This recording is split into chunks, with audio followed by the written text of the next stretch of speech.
أعوذ بالله من الشيطان الرجيم يا أيها الذين آمنوا أطيعوا الله وأطيعوا الرسول وأولي الأمر منكم فإن تنازعتم في شيء فردوه إلى الله والرسول إن كنتم تؤمنون بالله واليوم الآخر ذلك خير وأحسن تأويلا.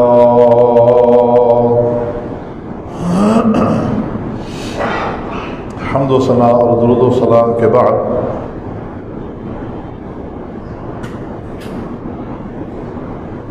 امام بخاری رحمہ اللہ نے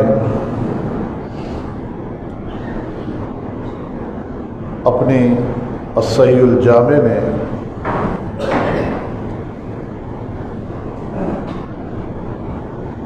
صحابی رسول مفسر قرآن سیدنا عبداللہ ابن عباس رضی اللہ عنہما کے متعلق لکھا ہے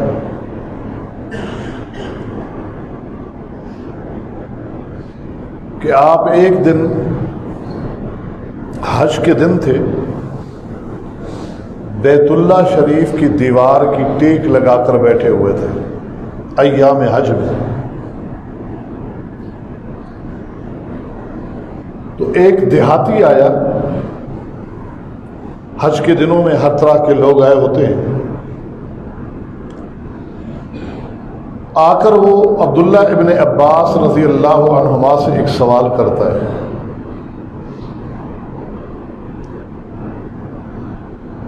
سوال یہ تھا کہ عبداللہ،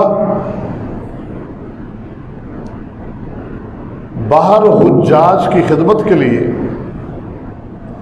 آپ کے خاندان کے لوگوں نے مختلف قسم کی سبیلیں لگائی ہیں اور کیمپ لگائے ہیں،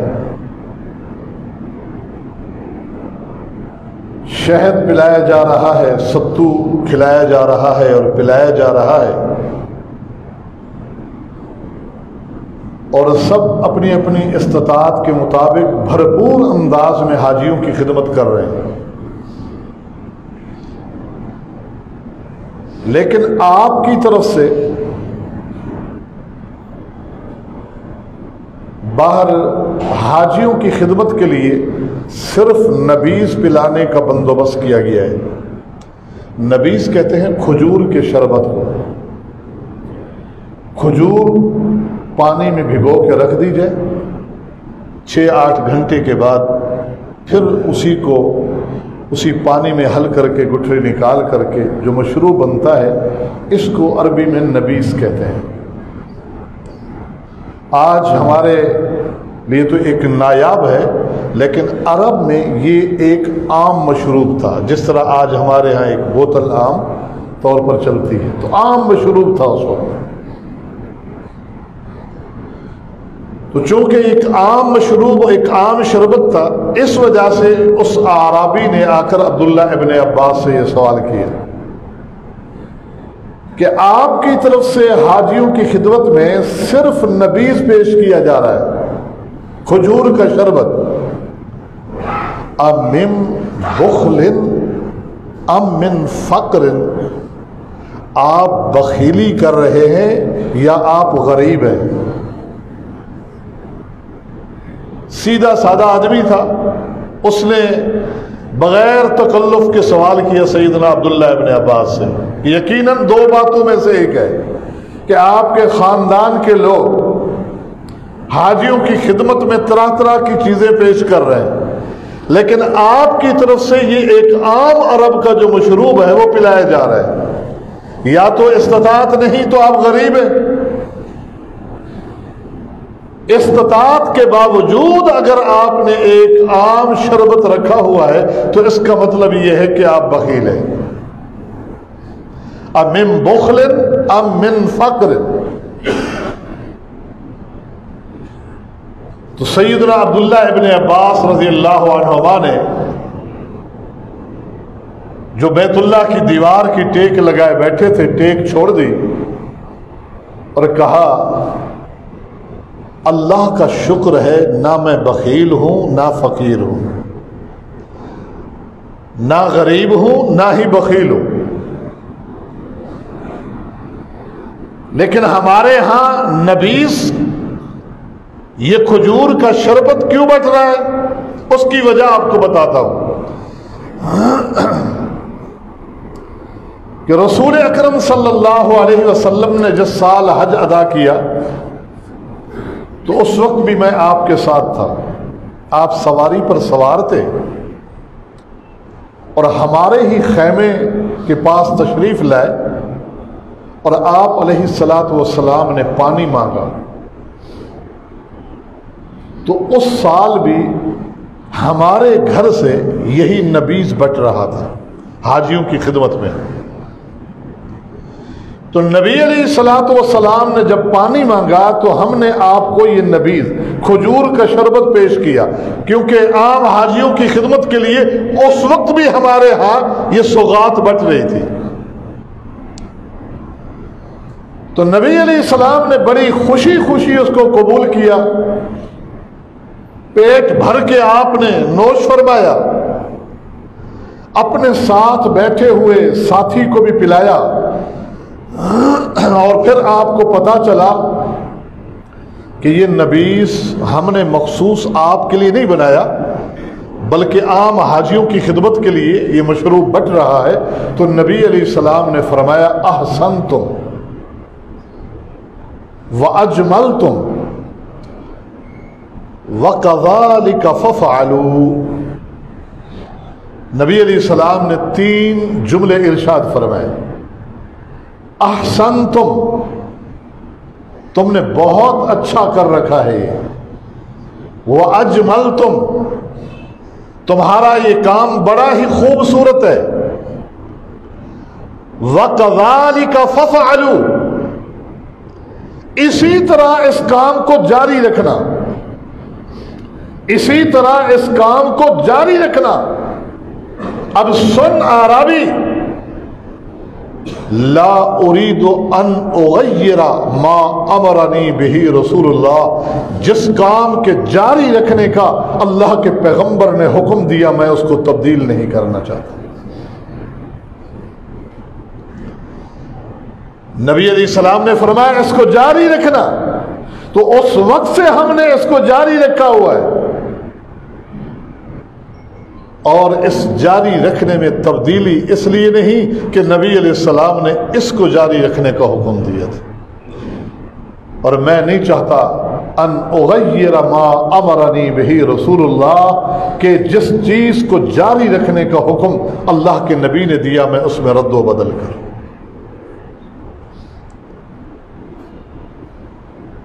اس واقعے سے ہمیں جو ایک فکر ملتی ہے، ایک سوچ، اسی کو سمجھنے کی کوشش کرنی ہے۔ آج کے خطبے میں ہم نے چند مثالوں کے ساتھ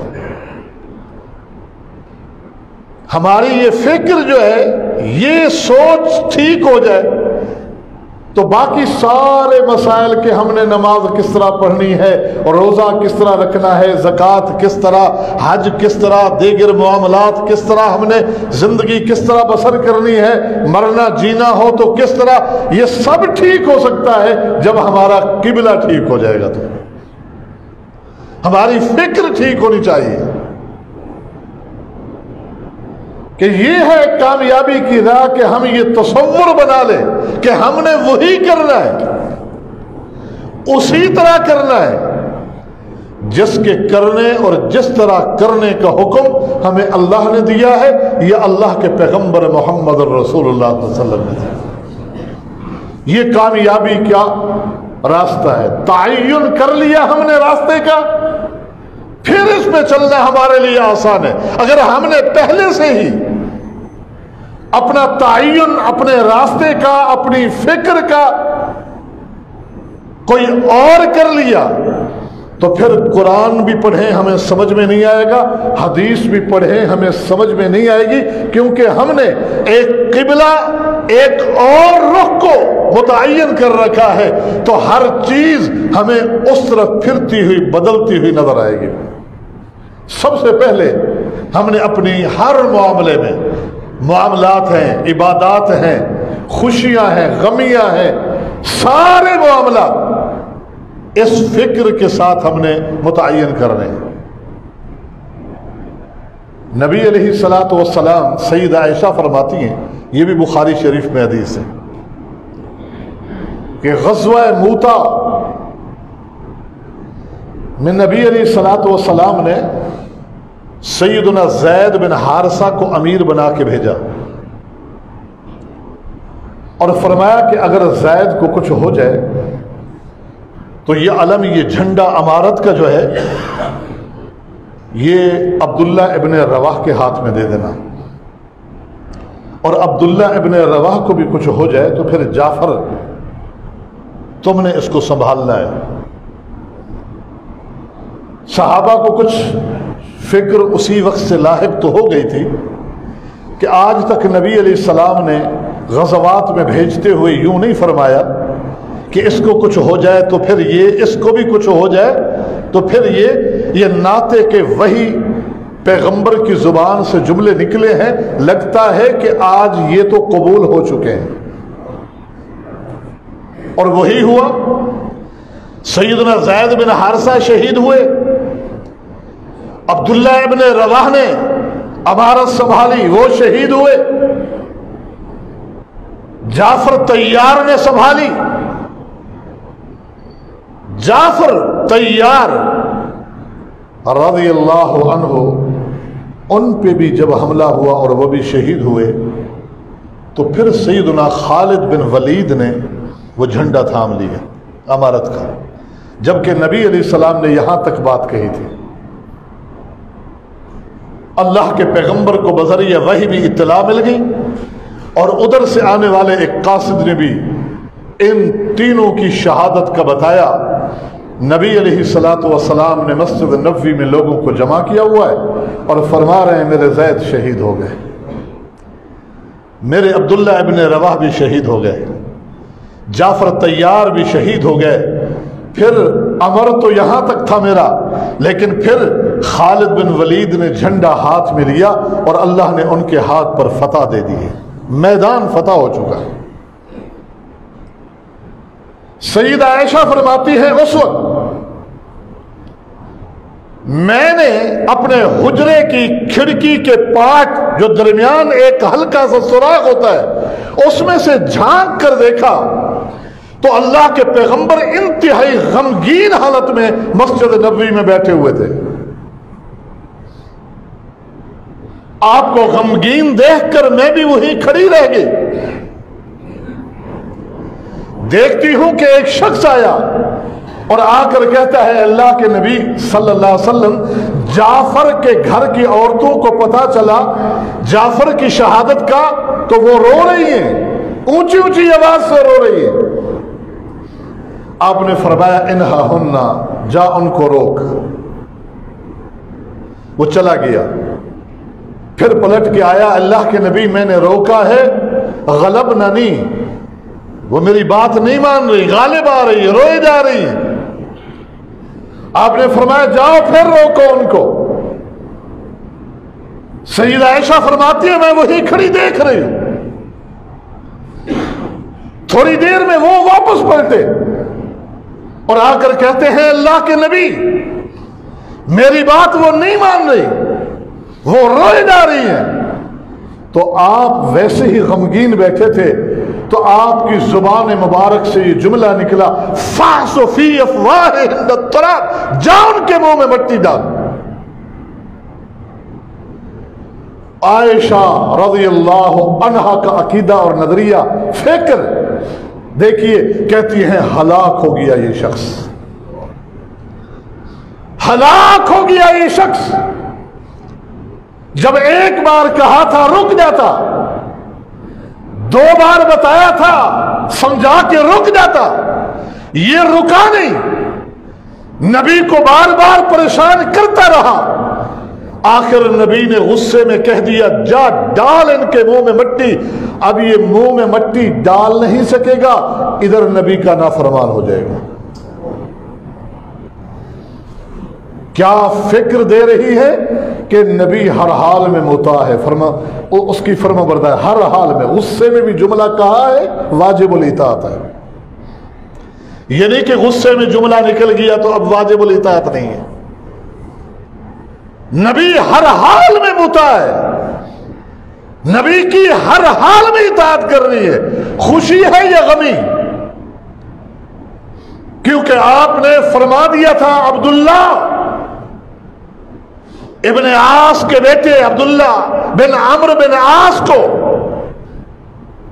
عبداللہ میں جو کچھ کہتا ہوں لکھ لیا کر، اس عرش والے کی قسم جس کے ہاتھ میں محمد کی جان ہے، اس زبان سے حق کے سوا کچھ نکلتا ہی نہیں. تو نبی ہر حال میں واجب الاطاعت ہے. کہ آپ نے غصے میں فرمایا تو ام المومنین فرماتی ہے اب ہلاک ہو گیا تو، اب ڈال مٹی. نہیں ڈال سکتا تو نبی کا ماننا فرمان. کیوں نہ تو رک گیا پہلے، جب تو نے ایک بار بتا دیا، دو بار بتا دیا، حجت تمام ہو گئی. یہ صحابہ کرام کی طرف سے ہماری طرف جو ہے فکر منتقل ہوئی ہے وہ یہی ہے کہ ہم نے اپنی خوشیاں ہیں یا غمیاں ہیں، اپنے سارے معاملات کو ڈھالنا ہے اللہ کے پیغمبر کی تعلیمات کے مطابق. چھوٹے مسئلے ہیں، بڑے مسئلے ہیں، کوئی بھی معاملہ ہے، کامیابی کا راستہ، اخروی نجات کا راستہ یہی ہے کہ ہم یہ سوچ لیں، یہ فکر بنا لیں کہ اس کائنات میں ہم بھیجے گئے ہیں اس لیے کہ اللہ رب العالمین کی اطاعت کریں، رسول اللہ کی اطاعت کریں، اللہ کی عبادت کریں اس طریقے سے جس طرح محمد رسول اللہ نے ہمیں سکھائی اور بتلائی. یہ زندگی میں ہماری تخلیق کا مقصد ہے. اس فکر کو صحیح کرنا ہے. اب دیکھیے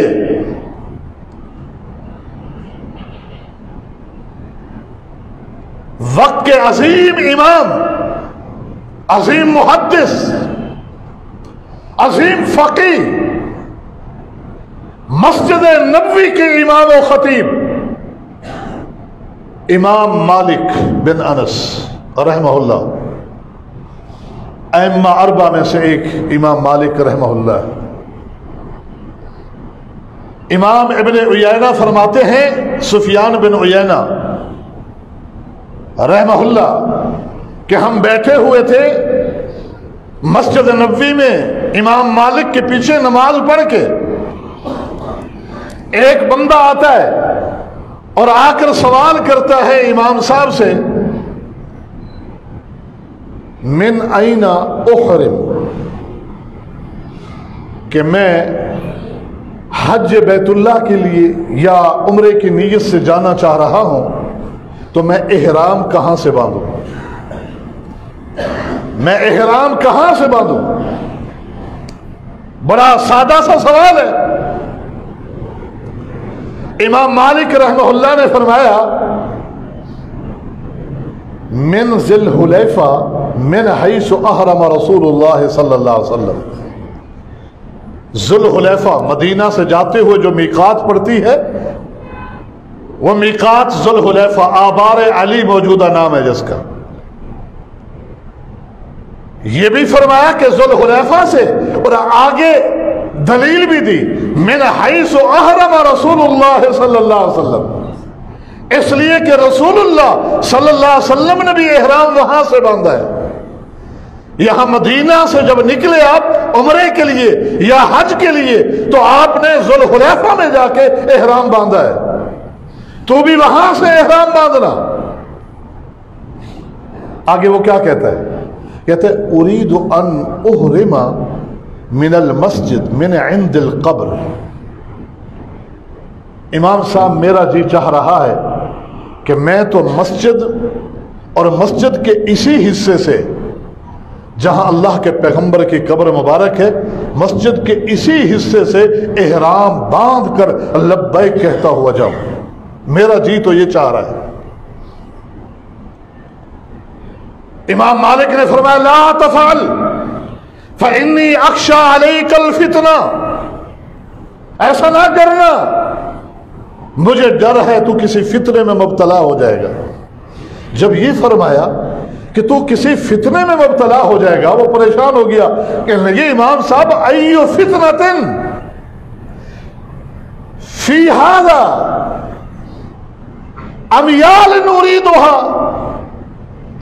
امام صاحب یہ کیا بات کر رہے ہیں، یہ کون سی فتنے کی بات ہے؟ یہ تو چند میل پہلے میں اللہ کا ذکر کرتا ہوا جاؤں گا، میں کوئی غلط جملے تو نہیں بولتا جاؤں گا، یہ تو ذوالحلیفہ سے چند میل پہلے یہاں سے لبیک اللہم لبیک کہتا ہوا جاؤں گا، احرام باندھ کر اللہ کا ذکر کرتے ہوئے چند میل پہلے سے میں نے شروع کیا، یہ بھی فتنہ ہے؟ امام مالک کا جواب سنیے، آپ فرماتے ہیں ایو فتنۃ اعظم من ان ترى انک سبقت الى فضیلۃ قصر عنها رسول اللہ، کہا اس فتنے سے بڑا فتنہ میری نظر میں تو کوئی نہیں کہ تو یہ سمجھے کہ وہ فضیلت جس سے محمد الرسول اللہ محروم رہ گئے تو نے اس کو پا لیا۔ اگر یہ فضیلت ہوتی یہاں سے احرام باندھ کے جانے کی تو اللہ کے نبی بھی کرتے، اگر فضیلت ہے تو اس کا معنی ہے اللہ کے نبی تو محروم رہے اور تو اس کو پا رہا ہے۔ تو یہ سمجھے کہ وہ فضیلت جو اللہ کے نبی نہ پا سکے میں وہ پا رہا ہوں، اس سے بڑا فتنہ میری نظر میں تو کوئی نہیں ہے۔ پھر کیا فرمایا؟ فرمایا انی سمعت اللہ یقول، اس سائل سن، میں نے اللہ سے سنا ہے۔ کس سے سنا ہے؟ اللہ سے سنا ہے۔ انی سمعت اللہ یقول، میں نے اللہ سے سنا ہے، اللہ فرماتا ہے، کیونکہ قرآن مجید کلام اللہ ہے، اللہ کا کلام ہے، اللہ کا فرمان ہے، اللہ کا فرمان ہے، یہ تو اس لیے کہا انی سمعت اللہ یقول فلیحذر الذین یخالفون عن امرہ ان تصیبہم فتنہ او یصیبہم عذاب علیم۔ اللہ قرآن میں فرماتا ہے میں نے اللہ سے سنا ہے، یعنی قرآن سنا ہے، قرآن پڑھا ہے، قرآن میں ہے۔ اللہ فرماتا ہے ڈر جانا چاہیے لوگوں کو میرے نبی کی مخالفت سے، ورنہ کسی فتنے میں مبتلا ہو جائیں گے۔ تو نبی کی راہ کو بدل رہا ہے تو فتنے میں مبتلا ہونے کا میں کیوں نہ کہوں، مجھے ڈر ہے کہ تو کسی فتنے میں مبتلا ہو جائے گا۔ اب سوچ کتنی اچھی ہے کہ چند میل پہلے میں اللہ کا ذکر کرنا شروع کر دوں، لیکن یہ اس کی سوچ ہے، نبی کا فرمان نہیں، اللہ کا فرمان نہیں ہے۔ ہماری سوچیں جتنی بھی اچھی ہوں، جتنی بھی خوبصورت ہوں، وہ شریعت اور دین نہیں بن سکتی، ہماری کامیابی کا وہ راستہ متعین نہیں کر سکتی ہماری سوچیں۔ تو یہ بنیادی سبق ہے کہ سب سے پہلے ہم نے اپنی فکر کو درست کرنا ہے، یہ ذہن میں بٹھانا ہے کہ ہم نے قرآن اور محمد الرسول اللہ صلی اللہ علیہ وسلم کی سنت، اسی سے رہنمائی لینی، ہمارا یہی راستہ ہے۔ جب یہ فکر بنا لیں گے تو پھر ہر چیز اور ہر مسئلے کا اختلاف ختم کرنا ہمارے لیے آسان ہو جائے گا۔ راہیں متعین کرنا یہ سب سے بڑی کامیابی ہے کہ اگر ہم راہ متعین کرنے میں کامیاب ہو گئے تو، ورنہ یوں تو ایک چور چوری کر کے بھی کہتا ہے میں کامیاب ہو گیا، کیونکہ چوری میں کامیاب ہو گیا، اس نے راہ جو متعین کیا ہے وہ راستہ غلط تھا، اس لیے اس کی وہ کامیابی اس کی حقیقتاً ناکامی ہے۔ کامیابی حقیقی کون سی ہے؟ کہ جس نے اپنے قبلے کو صحیح متعین کر لیا، اپنے راستے کا تعین صحیح کر لیا۔ اس لیے اللہ نے فرمایا کہ جو شخص فمن زحزح عن النار وادخل الجنت فقد فاز، دنیا میں کامیابی کے دعوے کرنے والے تو بہت ہیں، لیکن وہ شخص جس نے ایسے کام کیے کہ جس کی وجہ سے وہ جہنم سے بچ گیا، جنت کا داخلہ اسے مل گیا، حقیقی کامیابی ہے، حقیقی کامیابی ہے۔ حقیقی کامیابی لینے کے لیے ہمیں اپنے اس راستے کا تعین کرنا ہے جس طرف جا رہے ہیں۔ امام مالک، امام احمد بن حنبل کا اب سنیے، امام احمد بن حنبل رحمہ اللہ پہ کتنی آزمائشیں آئیں۔ مسئلہ کیا تھا کہ قرآن کو مخلوق کہہ دو، وہ فرما رہے تھے یہ اللہ کا کلام ہے۔ آپ نے علماء سے سنا، تاریخ کی کتابوں میں پڑھا ہوگا بارہ کہ کیسے مظالم ڈھائے گئے، جلاد متعین کیے گئے۔ آخری بار جب بادشاہ کی عدالت میں لایا گیا، راستے میں جلاد کھڑے کیے گئے، تلواریں لٹکا دی گئیں، تیر اور نیزے بھی راستے میں رکھ دیے گئے تاکہ ان کو دیکھتے ہوئے آئیں، گھبرا جائیں، ڈر جائیں۔ لیکن جب کہا گیا ہاں اب کیا کہتے ہیں، تو کہا اعطونی شیئا من کتاب اللہ و سنت رسول اللہ، مجھے منوانا ہے تو اللہ کی کتاب میں سے کوئی دلیل پیش کر دو یا میرے نبی کی سنت میں سے کوئی حوالہ پیش کر دو، میں مان لوں گا۔ نہ میں ان تلواروں سے ڈرتا ہوں، نہ جلادوں کا خوف ہے۔ احمد کو منوانا ہے تو آتونی شیئا من کتاب اللہ و سنت رسول اللہ۔ احمد بن حنبل کو منوانا ہے تو اللہ کی کتاب کی کوئی آیت پیش کرنی ہوگی یا میرے نبی کی سنت پیش کرنی ہوگی، اس کے علاوہ احمد بن حنبل کو تم نہیں منوا سکتے۔ کہنے والے نے اسی لیے کہا کہ امام احمد بن حنبل کا یہ استقامت پوری امت پر احسان ہے، اور ادھر ابو بکر صدیق کی وہ استقامت جو یوم الردہ، کہ نبی علیہ السلام کی وفات کے بعد اٹھنے والے کچھ ان اختلافات پہ کنٹرول کرنا تھا، یہ پوری امت کے لیے احسان ہے۔ اسی غزوہ موتا جس کی بات بیان کی میں نے، بہت بڑے دشمن سے لڑائی تھی، نصارہ کے ساتھ۔ اب نبی علیہ السلام نے اپنی زندگی میں ایک اور بہت بڑا لشکر تیار کیا اسی سمت کو بھیجنے کے لیے، جسے جیش اسامہ کے نام سے یاد کیا جاتا ہے۔ اس لشکر کا سپہ سالار اسی زید بن حارثہ کے بیٹے اسامہ بن زید کو بنایا اللہ کے نبی، جو کم عمر ہیں، نوجوان ہیں، لیکن اللہ کے نبی کو پیارے اتنے تھے کہ صحابہ حب رسول اللہ کے نام سے یاد کرتے تھے کہ اللہ کے نبی کے پیارے۔ کچھ نبی علیہ السلام نے باتیں سنی کہ لوگ بعض کہہ رہے ہیں کہ اسامہ کو، تو نبی علیہ السلام نے ایک خطاب بھی فرما دیا تھا کہ لوگوں، میں نے زید بن حارثہ کو امیر بنایا تھا، کچھ لوگوں کو اعتراض تھا، اللہ کی قسم زید اس لائق تھا کہ میں اس کو امیر بناؤں، آج اسامہ کو بنایا ہے۔ اور کچھ اڑتی ہوئی باتیں سنی ہیں کہ کچھ لوگ آج بھی سمجھ رہے ہیں کہ میرا فیصلہ شاید تجربے کی بنیاد پر نہیں ہے، لیکن میں اللہ کی قسم کھا کے کہتا ہوں اسامہ بن زید بھی آج اس امارت کے اہل اور لائق ہے۔ نبی علیہ الصلوۃ والسلام نے ہدایات فرمائی، مدینہ سے باہر نکل چکے ہیں، ادھر نبی علیہ الصلوۃ والسلام پر آخری وقت آ گیا، اس زندگی بے وفا زندگی نے ساتھ چھوڑ دیا۔ آپ علیہ الصلوۃ والسلام کی وفات کی اطلاع مل گئی کہ اللہ کے پیغمبر اس دنیا فانی سے رخصت ہو گئے، رک گئے۔ تجہیز و تکفین میں پورا لشکر شریک ہوتا ہے۔ فراغت کے بعد سیدنا ابو بکر صدیق کہ کاندھوں پر جب بوجھ ڈالا گیا امارت کا، خلافت کا، ابو بکر صدیق نے اسی جیش کو مستعد کیا روانہ کرنے کے لیے۔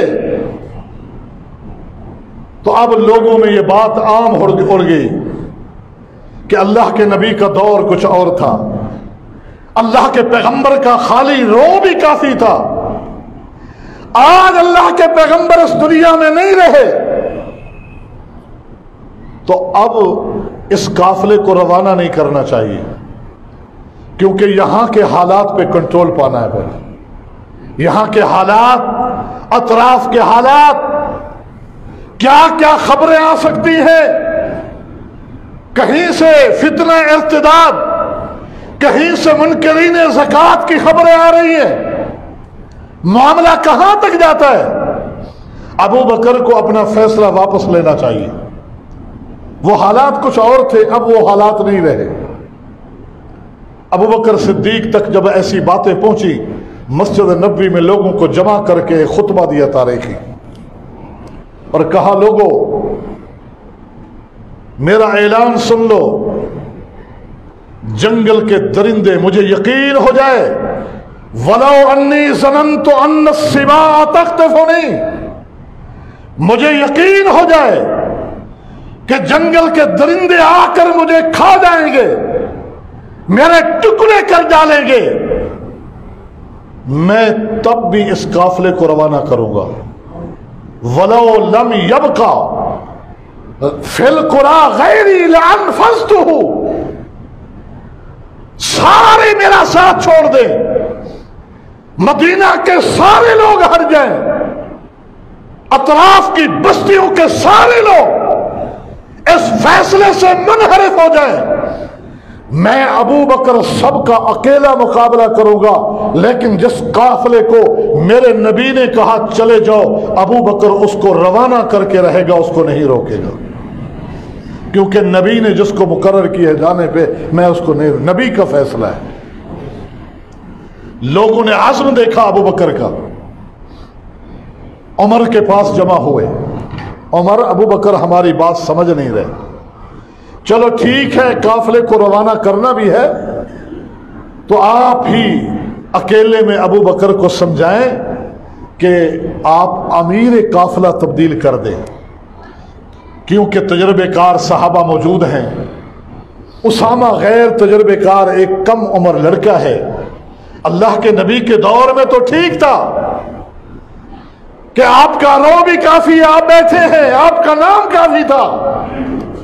آج حالات وہ نہیں رہے، اپنے قافلے میں بھی کچھ ہو سکتا ہے، کنٹرول کون کرے گا؟